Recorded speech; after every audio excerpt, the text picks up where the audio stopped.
সেদিন ছিল শনিবার। সকালে বারান্দায় দাঁড়িয়ে পরিষ্কার আকাশের দিকে তাকিয়েছিলাম। সকালের আকাশের সৌন্দর্য অন্য সময় থেকে একেবারেই আলাদা। এমন সময় মায়ের ডাক শুনতে পেলাম। সকালে নাস্তার জন্য ডাকছেন। নাস্তা শেষ করে স্কুলে যাওয়ার জন্য তৈরি হতে আমি আমার রুমে প্রবেশ করলাম। এমন সময় আমার মোবাইলটি বেজে উঠল। দেখি আমার টিউশন স্যার ফোন দিয়েছে।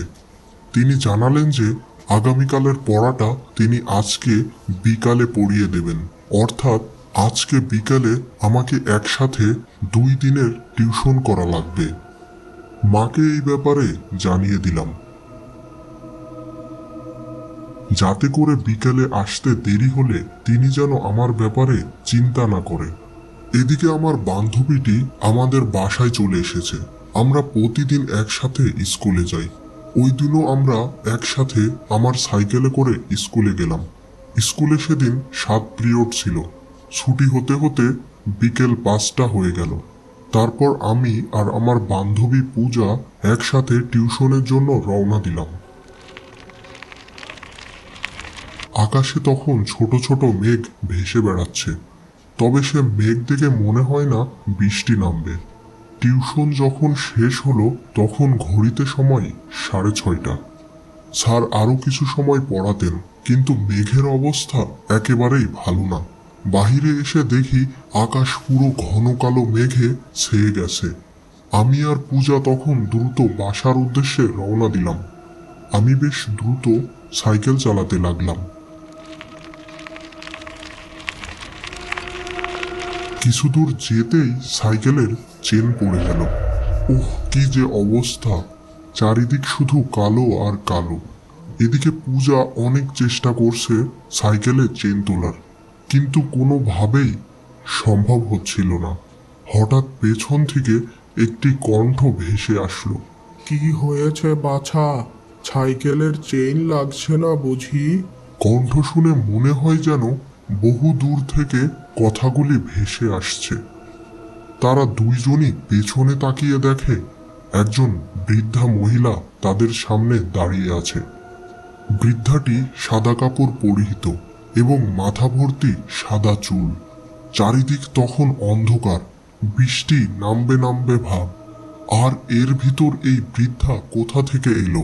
আশেপাশে তেমন কোনো বাড়িঘরও নেই, একেবারে জনমানব শূন্য স্থান।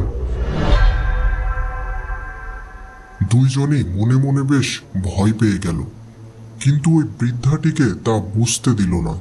তারা তখন বৃদ্ধার কথায় কোনো প্রকার জবাব না দিয়ে সাইকেলের চেন তোলায় ব্যস্ত হয়ে পড়ল। কিন্তু কিছু সময় চেষ্টা করার পরও তারা কোনোভাবেই সাইকেলের চেন তুলতে পারল না।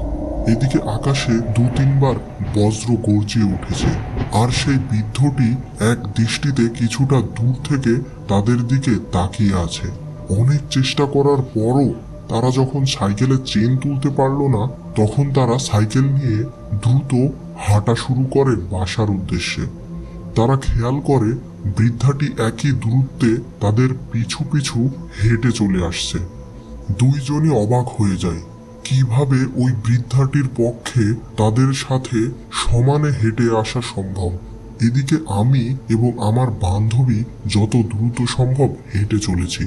হঠাৎ বৃদ্ধাটি আমার বান্ধবীকে উদ্দেশ্য করে বলে, তুমি ওর সাইকেল ধরে কেন হাঁটছো? এদিকে এসো। তখন আমার মনে খটকা লাগলো। আমার বাবার একটি কথা মনে পড়ল। তিনি বলেছিলেন যে ভূত প্রেত কখনো লোহার আশেপাশে আসতে পারে না, কারণ তারা লোহাকে ভয় পায়। তখন আমি আমার বান্ধবীকে ইশারার মাধ্যমে জানিয়ে দেই যে সে যেন কোনোভাবেই এই সাইকেল ছেড়ে না যায়। এদিকে হাঁটতে হাঁটতে আমরা প্রায় আমাদের পাড়ার কাছে চলে এসেছি। হঠাৎ দেখি বৃদ্ধাটি আমাদের পিছনে আর নেই। রাস্তাটি বেশ সোজা চলে গেছে এবং আশেপাশে বাসা বাড়িও নেই, যার ফলে বৃদ্ধাটি যদি ফেরত যায় তাহলে তাকে এই রাস্তায় অবশ্যই দেখা যাবে। কিন্তু হায়, বৃদ্ধার কোনো চিহ্নই নেই, একেবারে যেন সে ভ্যানিশ হয়ে গেছে। এদিকে খেয়াল করি আমরা আমাদের পাড়ার প্রবেশ পথের কালী মন্দিরের সামনে দাঁড়িয়ে আছি। তখন আমার ব্যাপারটা সম্পূর্ণ পরিষ্কার হয়ে যায়। তখন আমরা দ্রুত যে যার বাসায় চলে যাই। বাসায় পৌঁছে একটু দম নিয়ে আমার মা এবং বাবাকে সমস্ত ঘটনা খুলে বললাম। তখন আমার বাবা বলল, যাক, আজ ওই সাইকেলটি ছিল বলে তোরা বেঁচে ফেললি। শুনেছি ওই রাস্তাটি ভালো না, বিভিন্ন প্রকার খারাপ আত্মারা ওই রাস্তা দিয়ে চলাচল করে। আর আজ তো শনিবার, তাতে আবার অমাবস্যা।